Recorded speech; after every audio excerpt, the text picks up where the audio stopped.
Okay, we're back on the 1985 Toyota Celica. We diagnosed this last year. You guys saw a video last year of a faulty fuel pump. You can see in this clip the pressures are dropping off, and then all of a sudden they come back. We did power and ground testing. In a even previous video to that, we showed fuel pump current flow, and within that we saw around 278 millivolts, which turns out to 2.7 amps. And then we can see it rising here, and our flow rates are changing. At one point we have low flow, and then at another point we have higher flow. Powers and grounds were good, faulty fuel pump. So that's where we are. Bo and I are about to drop this tank and wait till you see what we find. Okay, my friends, we are back on my son's Toyota Celica, 1985 old school. And if you remember, we had a low fuel pressure problem, so we're changing this fuel pump. And this part can be a little bit sketchy when you have Phillips screws, Bo, that are holding this assembly in. If we strip one of these, we're kind of screwed, right? We don't want to do that. So take that pick that you used to open the boxes and pick all of that crap out of there. Let me unplug this as best you can. We're going to use a tool called an impact driver. Yeah, and hopefully that's going to take care of business for us.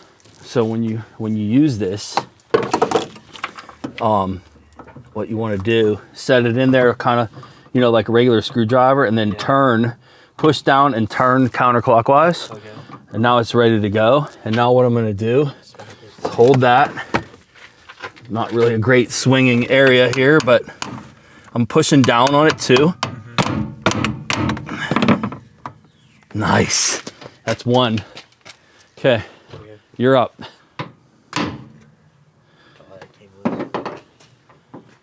Oh, nice. I forgot this car was from a non-rust belt area. Yeah. So that's huge. I can't believe all 5 of those came loose. All right, before you take them out all the way, let's get a paintbrush and just kind of get all that dirt off of there, you know?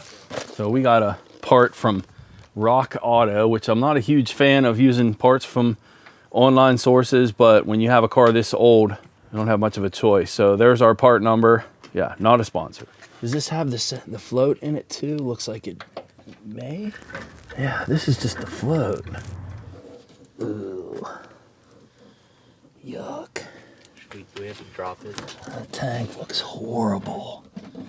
There's so much rust in there. This is a problem. That is a problem. I guess that's what happens when you store a tank or a car sits for so long that, you know, then the tank's empty and you get moisture in there, and this is bad. This is real bad, Bo. We're gonna have to drop this tank. We can't put a pump in this. Yeah. It'll ruin it.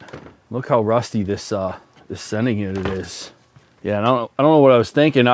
Like measuring here, this is definitely the float. I feel like we did measurements in this location when we were measuring the pump. Where did we? So I don't know what I was thinking. This is so bad. Look at that. Damn. There's no question the tank's got to come out. Yeah. No question at all. We have to take the tank out and clean it. Might need to get you a tank. Well, dropping the fuel tank is the way we're going. We ran into a bit of a issue here. I don't know if I caught it. The issue is, number one, we did take the float out, not the pump. I was a little confused until the last minute because I didn't see fuel lines coming in. I'm like, wait a minute, this isn't the pump. We did do pump measurements, if you guys remember, on this connector, because I had a fuel pump current waveform. I know we checked power and ground in the proper location. So the pump is up here further. Whether there's an access cover for the pump or not, I don't care at this point, because the tank has to come down. I'll show you why. There is all of that rust in there, and that doesn't really show the amount. There's more in the corner that I can't show you. So let me put a magnet in there and pull out what I saw. You guys will see what I mean. So the magnet's pretty clean right now.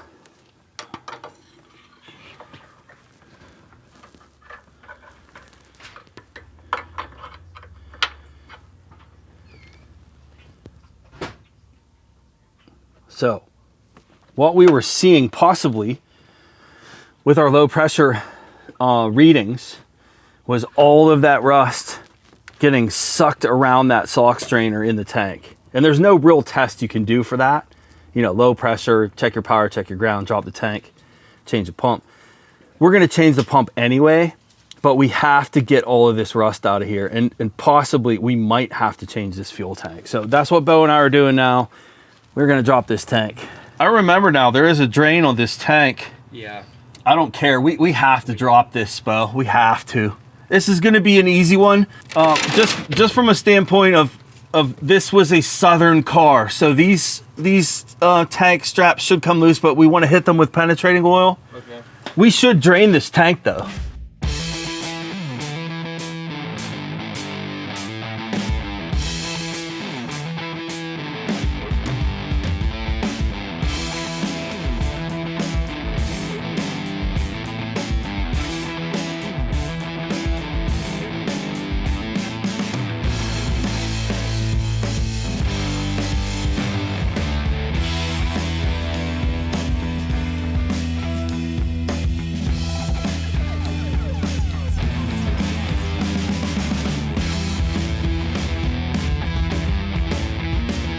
Dude, that was as easy as it gets. Holy crap.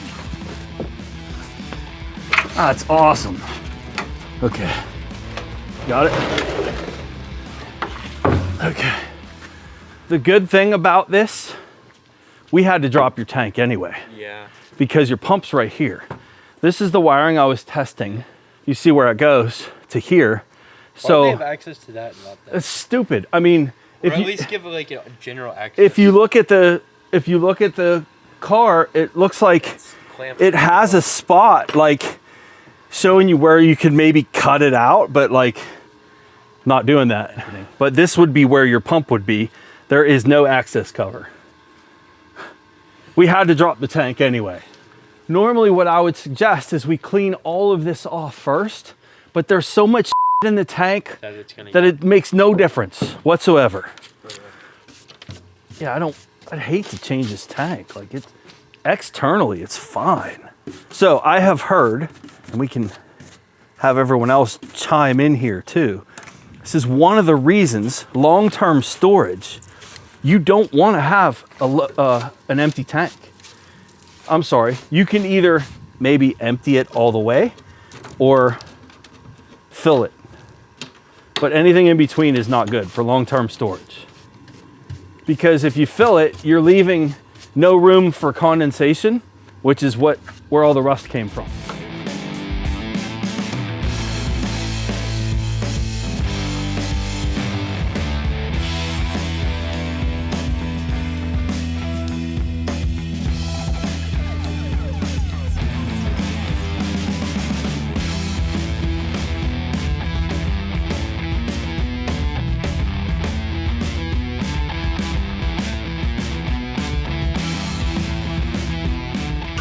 So rusty in here, man.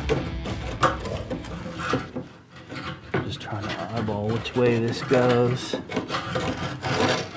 So I had to go in and twist, okay? Like that. Wow. Wow, dude. The sock is missing. The sock strainer's missing. What does that mean for? Well, we're just sucking up all that freaking rust, man. It might still be in the tank. Let's see. Oh, the sock is in. Oh, that's totally what was going on, Bo. What? Wow. Definitely needed a pump. That is the sock laying down there. And it's filled with rust. I think we can clean this, Bo. And we don't need to take this filler neck out. We're gonna drain the rest of this gas out. And then we're gonna hose it. I really think that when we were driving, The sock got that we would just pull the rust around the sock and and then restrict the fuel. I mean, either way, we're changing this pump. I hate changing a better pump for a Rock Auto pump. Look at that. That's a better pump. Oh yeah, factory pump for this? Absolutely. 85? Yeah, absolutely. Absolutely. 100%. Why would we change No, we are changing it. There's too much rust that went through that. A 1985 fuel pump is absolutely, a factory 1985 fuel pump is 100 times better than that Rock Auto pump. 100%. It's like when they made good parts. They don't make good parts anymore at all. Okay, let's take this, dump the rest of the fuel in our container, and then we're gonna hose it out.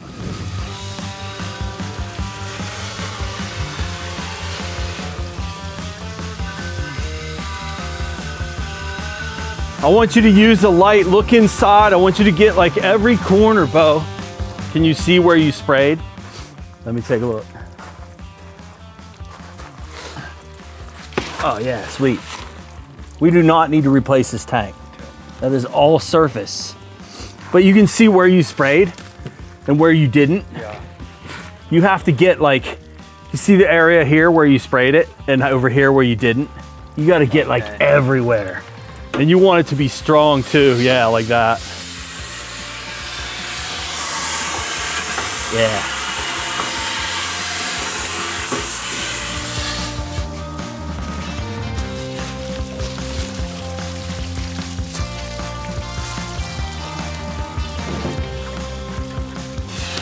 Absolutely was stored with only a tiny bit of fuel in it.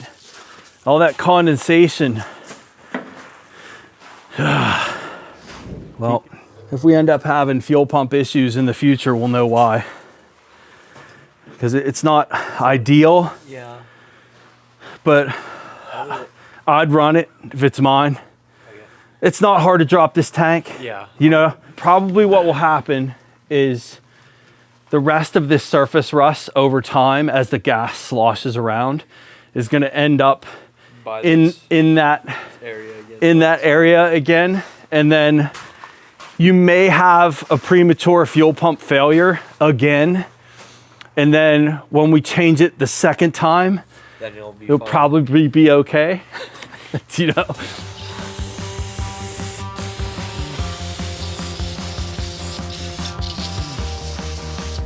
We could put the gas back in it, and then put yeah, no. And then put what's called dry gas, which is just alcohol. And so what alcohol does is it absorbs water, and then correct. Because that's a good bit of moisture still in there. I want to at least get the pump in. We really shouldn't. We should wait. This is just too wet in here. We need it to dry. We could, like you said, we could light it. Flick matches at it. I mean, it's open enough that, you know, I don't even know that it would light. I mean, we could put like a cup of gasoline in and swish it around, dump it out.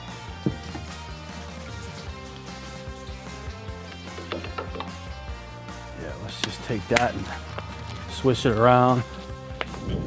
We have all the bulk of the rust out. There's still surface rust here. If this is a customer's car, you're not going to want to send it like this. You're going to have to send this out and get maybe professionally cleaned somehow. We're going with it. And worst case scenario is we got to put another pump in this car in a couple of months. Yeah, we're not worried about it. So that's the plan. That kind of sucks, but it is what it is. So let's put this back together now, Bill. There's what I'm talking about. Factory versus Rock Auto. Or is this just more efficient? So then it's not more efficient. It's cheaper and it's junk. So, you know, we're probably going to end up dropping this tank anyway because of this junk ass part that we bought from Rock Auto. We didn't have a choice though because of, you know, parts aren't available. So I'm not a fan of this but is what it is. So let's just go.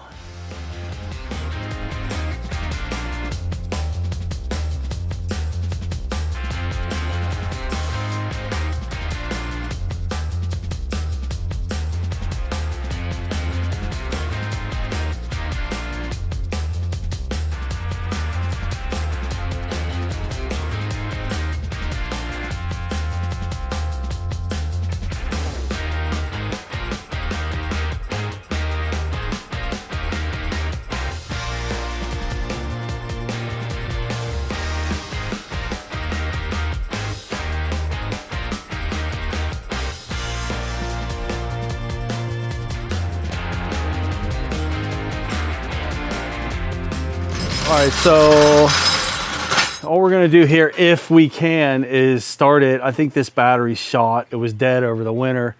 I don't have my fuel pressure gauge. It's at my brother's shop, so we'll do fuel pressure measurements, test drive, current draw of the pump, so you can show before and after another day. Okay. Yeah. Piece of crap battery. Hold on a second. See if our jump pack, my little jump starter, can do it. This thing needs charge though. I'm only on 2 bars. Go ahead, try it.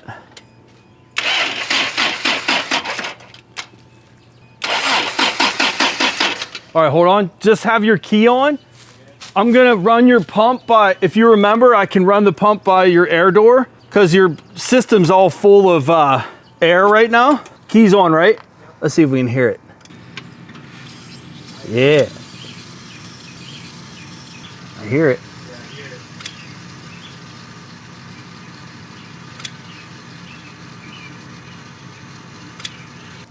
Okay, now try it.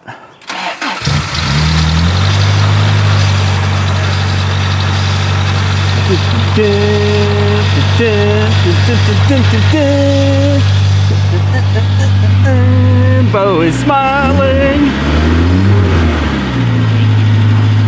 Here, your fan. Let's change that fan clutch before we do anything else. Now? No. Okay. But I mean, like, before you drive it anywhere, like, hold your RPMs higher so people can hear it. It sounds like an airplane. Yeah. We bought a new fan clutch for that. You have a check engine light on? I don't care about that. We'll handle that. It's already idling better. Yeah, way better than you can hear. Yeah. Let's get this on the road. We're close. Gotta kill it. We need to change your fuel filter in, like, I don't know. 500 miles. Yeah, probably. Probably. So this is now June, late June. No, is it July? It's July. Holy shit. Yes, tomorrow's July 4th. The footage you guys just watched was from April, and the first thing that I said to Caleb is, I looked really fat in that. him and I have been at the gym for about 10 months now for me, maybe 11. And you know, I'm putting the muscle back on, but I'm definitely still fatter than I used to be. At 52, you know, hey, it happens. We can't compare shirts though, because this is one of those true classic shirts, and I think I'm subconsciously sucking it in a little bit right now, but okay, relax. Better shirt, I think. So if you see a difference, I think it's the shirt. It's been 4 months though. I feel like the stomach's shrinking, you know, things are, I'm like, you know, moving it up to here. I don't care whether you do or not. So we picked this up from April. I apologize for the time frame in between, but this was something that Bo and I had did in April, and now it is July, and you know, it's just the way it goes. He's at school and whatever. But the funny thing is, we left off saying, hey, we got to get my fuel pressure gauge from my brother so we can finish this video. And as you can see here, this is not my normal fuel pressure gauge. I just took the top of this off because you can't even see it. It's so bad. So this is my old one, and my brother has my fuel pressure gauge. Again, he just borrowed it yesterday, and I'm like, I think I need it for tomorrow. And yeah, so he still has it, but I was able to adapt my older system, my older gauge, to the cold start injector. This is a little bit different of a valve design. I had to change it, but it fits and we're good. So we have a pressure gauge on it. We're good to go. So I'll show you guys the fuel pressure. We'll do some engine off testing. We'll also start it. I'll show you some engine run testing. And I said we were gonna test drive it, but we have a problem here. Yeah, tire's flat. Valve stem tore. Right, we need to get new valve stems in this. I have them, but we'd have to break this bead to change that, put air in it. I don't know if we'll be able to. We'll try. A test drive may not happen today. And as I'm thinking about what we did, I know that rust still looked really, really bad to you guys. And it did to us too. I would not give this back to a customer. I would make them buy a tank. But it's us, it's an old car. We don't care. We're gonna drive it, change the fuel filter in a couple 100 miles and cross our fingers that this Rock Auto fuel pump is gonna survive in this environment. My instincts tell me it is not, but whatever. Something else, we did change the clutch fan so it's not noisy anymore, and I can actually move the fan now where I could not do that before. It was locked to the pulley and it sounded like an airplane. So it'll be nice and quiet for us. Okay, step one, I'm gonna turn the key on. I'm gonna activate the fuel pump with the airflow meter door because that's easy to do on this design. We can get some key on, engine off, fuel pressure. And I did get Bo a better battery. He bought some junk battery. It went dead during the winter time. One of the things about batteries you guys need to understand is when they discharge, we left the key on, in the winter time, they'll freeze. And once they freeze, it's done. That battery was crap, it was dead.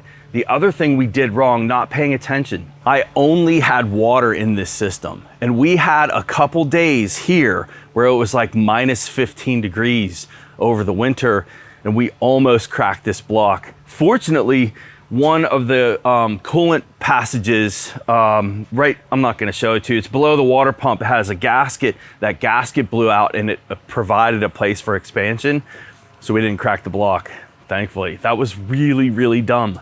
But we're back on it again. I know, when are we gonna get this car done? I don't know.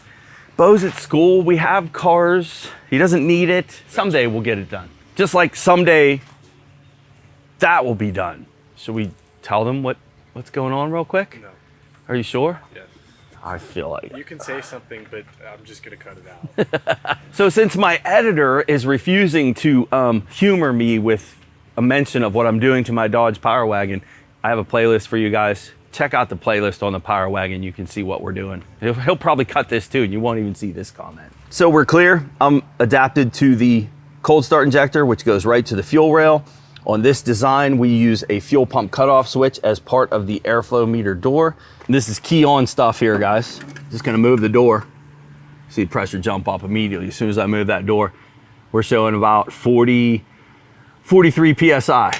I still don't know the spec. I never looked it up. Something else I see here, we have a little bit of a bleed down problem. As you can see, we're gonna address that too as we go, a fuel pressure bleed down problem. But this is more about our fuel pressure itself with it running and, you know, making sure that we have a fix here. Okay, got a bleed down, that's not cool. My money's on the new Rock Auto fuel pump check valve not holding pressure like it should be. All right, next step, I'm just gonna start it. What?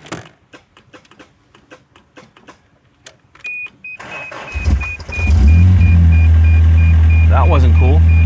Battery may be a little weak. There's my idle pressure, 36. Pull the vacuum hose off the regulator, 42, 43. Put it back on, 36. That's a vacuum assist regulator. That's a very typical reaction. Snap the throttle, it should rise.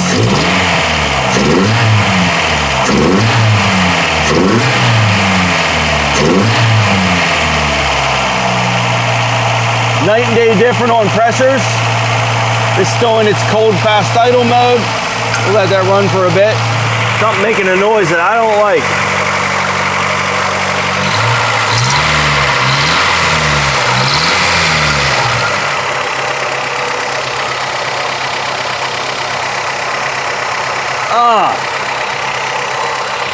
That's the water pump. That water pump's brand new. Remember when I said we left water in this system and it froze? Guess what we ruined? I mean, I'll take that over a cracked block. That sucks. I'm just breaking out the U-scope. This would be from our first video. Caleb can put links in here for this stuff. We can show some befores and afters too. This is just a little single channel scope. It's available from my friends at AES Wave. Oh, it was upside down. Ready? Yeah, there you go. Boom. Now this is gonna be comparing a Rock Auto fuel pump to a factory fuel pump, but we should see much higher amperage here than what we had before. And then here's our fuel pump current pattern. I'm on a scale that's 100 millivolts per amp. So you see my yellow box in there says 276 millivolts. That'd be 2.7 amps. That's very low amperage, Bo. On average, you want to see 4 to 6 amps roughly on a pump like this. So this is not a plugged fuel filter. Just going over either the power or the ground to the pump. Flipping it around. Let's see what we got here.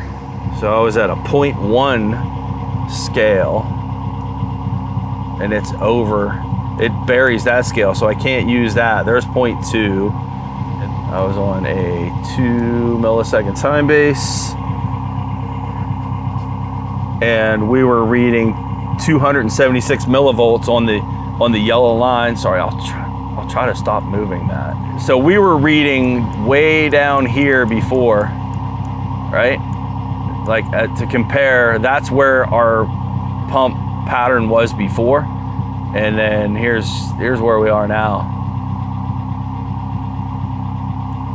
Just an average of 984 millivolts. So that's 9.8 amps of current compared to the 2.7 we had before. And then, you know, it would climb and change. We had pulled this clip in before. I think you see at times we were reading, you know, 3.8 amps and, you know, then it dropped back down and then our flow rates were changing. But that's significantly different looking of a pattern. I don't know that we ever even bothered trying to count commutator segments or doing fuel pump RPM. I don't think that we did. You can do that. You can pause it, freeze it, count commutator segments, calculate fuel pump RPM. Pretty cool stuff, but significant difference in amperage before and after. So there's your pump current. How about we fix that flat and then we get you behind the in the driver's seat and see how well you can drive a stick shift. Caleb's only driven a manual transmission one other time and he was like 15 with his older brother and he couldn't do it. We made fun of Bo last time. It could make for a good exit for this video. Sure. Is Caleb attempting to drive a stick. We may or may not do that. What I do want to address with you guys, more importantly with this, is the bleed down problem that we have. I want to address that bleed down problem. So we're going to do that next. I'm going to put this cover back on and I'll see you up front. Keys on, I'm going to run the pump. Let off. We have a bleed down problem. This is a classic test procedure when you have a return type system. This is how it's done. In fact, I can show you some stuff we have in my book where we talk about doing bleed down testing on this type of system. Step one is to pinch. Well, there isn't really a step one as far as where you start, but one of them is you're pinching off the pressure line. The second one is we're pinching off the return line. Where it holds will tell us where our problem is. If it doesn't hold with either one, that tells you you have a fuel injector leak or a ruptured regulator diaphragm. But let's repressurize. We'll start with the return line. I'm going to pinch the return line off first. That's this line right here.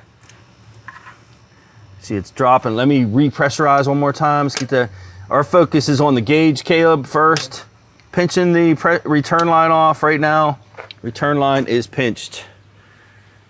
It is still dropping.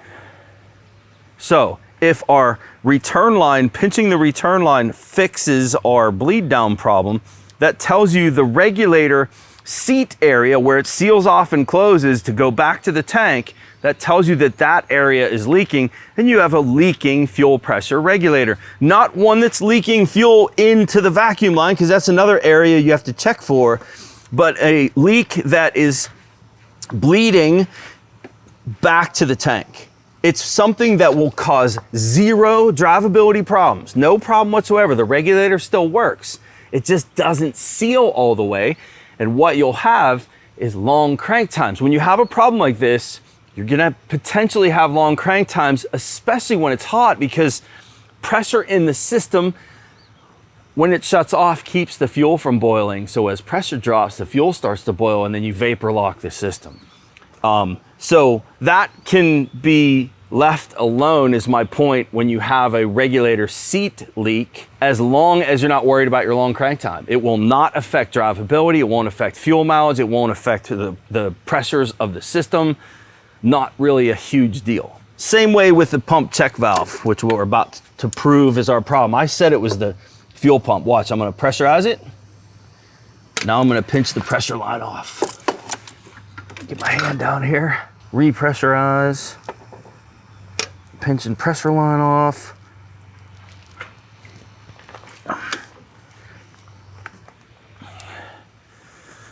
What do we see? Pressure's actually climbing. The point is pressure stopped dropping. So where is our bleed down problem? Our bleed down issue is the fuel pump check valve. The reason pressure is climbing here is just from heat of the engine. We have a brand new fuel pump that has a leak. You get what you pay for. You know, a lot of people shop on the internet and they want to buy the cheapest part. It's not really a great approach. You know, yeah, I've bought stuff from Rock Auto too, because I have to. This car in particular, they don't make parts for it anymore. It's all Chinese made crap. Well, get what you pay for. That's a brand new pump. That pump check valve is leaking. Or when we put it together, we didn't put it together right, and you have a leak in the tube before it attaches to the pump. I am confident that that is not the issue. We have a faulty, brand new pump check valve. Thanks, Rock Auto. Don't want to blame them. It's different manufacturers. You can buy different pumps. I tried to buy the best one they had, and they don't make the parts, they just sell them. So, you know, I'm kind of shooting the messenger, if that's the right, is that the right phrase? I think so. Yeah, I mean, I don't want to blame them, but internet shopping for parts is a bad thing. So what's Bo gonna have with this issue? Watch the gauge again. I'm gonna repressurize. What is the potential that Bo is gonna have with this problem? Is it gonna run bad? No. Is his gas mileage gonna be affected? No. Is he gonna have rich or lean fuel conditions? No. What is the only symptom with a leaking pump check valve is long crank time. Why? Because that pump check valve is not in play when the pump's running. As soon as the pump turns on, it moves that check ball out of the way and pushes fuel into the fuel line. The only time that check ball in the pump comes into play is when the pump shuts off, the ball falls back over and blocks the pressure line so fuel doesn't leak back down into the tank. And that's why pinching the pressure line off tells you that that's where your leak was, because you're preventing the fuel from being able to go back to the pump and leak back through and into the tank. Pump check valve. Long crank times, that's it. If Bo doesn't have any long crank times, guess what we're not gonna do? We're not gonna worry about it. We're not gonna change the pump. We don't care. So it is a win, it is a fix. I'm happy about that. Learning things as we go too with this car, which is that noise. I couldn't hear that noise before with the fan that was locked together and sounding like an airplane. So maybe that wasn't from the engine freezing and we just have a bearing that's bad in that pump. I don't know for sure. I'm not happy about that, but I am happy about our fuel pressure. Whether or not we get you guys some bonus footage of Caleb driving this car will depend on if I can change this valve stem here in the driveway and break the bead on that tire. If not, we hope you guys enjoyed this process. Make sure you watch the earlier ones, especially you enthusiasts out there that have the 22RE engine. in the Toyota trucks and in the Toyota cars. We covered in this series testing the mass airflow sensor, which is a vane airflow meter, the fuel pump cutoff switch in there, the potentiometer and how it works. We covered the TPS and the idle contact switch. We covered the cold start injector, how it works, the thermo time switch, how it works. We covered also fuel pump diagnosis, and many other things in the series of videos we did on this car. So make sure you guys check those out too. And you know, there's Bo, he just walked in, coming back from school. He's happy to see us working on his car. So yeah, maybe some bonus footage coming up, maybe not, but we thank you guys for joining us.